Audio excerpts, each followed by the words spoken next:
Hi అండి. ఈరోజు అయితే మనం మంచిగా నువ్వుపప్పు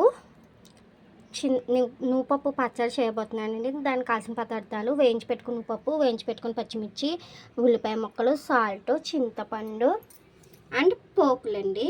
ఇప్పుడు ఇవన్నీ మిక్సీ పెట్టేసి చూపిస్తాను. ఇదిగోండి, అన్నీ మిక్సీ పెట్టేసుకున్న తర్వాత ఉల్లిపాయ కూడా వేసుకుని ఇలా కచ్చపచ్చగా మిక్సీ పెట్టుకోవాలి. జస్ట్ ఒక్క ఫల్ అలా తిప్పుకోవాలి, ఒక్క ఫల్స్లో. తర్వాత ఈ పచ్చడి అంతా ఈ పోపులో వేసుకుందామండి.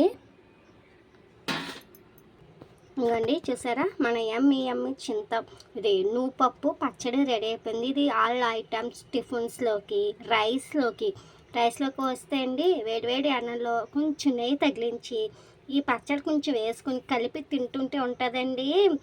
అన్నం కోసం పచ్చడి వేసుకున్నట్టు ఉండదండి, పచ్చడి కోసం అన్నం తిన్నట్టు ఉంటుందండి. రోజు తిన్న ముద్దల కంటే ఈరోజు పెట్టిన ప్లేట్ మొత్తం మీ ఇంట్లో సబ్జీలందరూ ఏం వంక పెట్టకుండా లాగిచ్చేయబోతే నన్ను అడగండి, అంత ఎమ్మి టేస్ట్ ఉంటుందండి.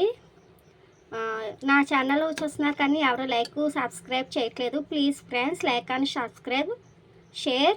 Thanks for watching. Bye. Keep smiling.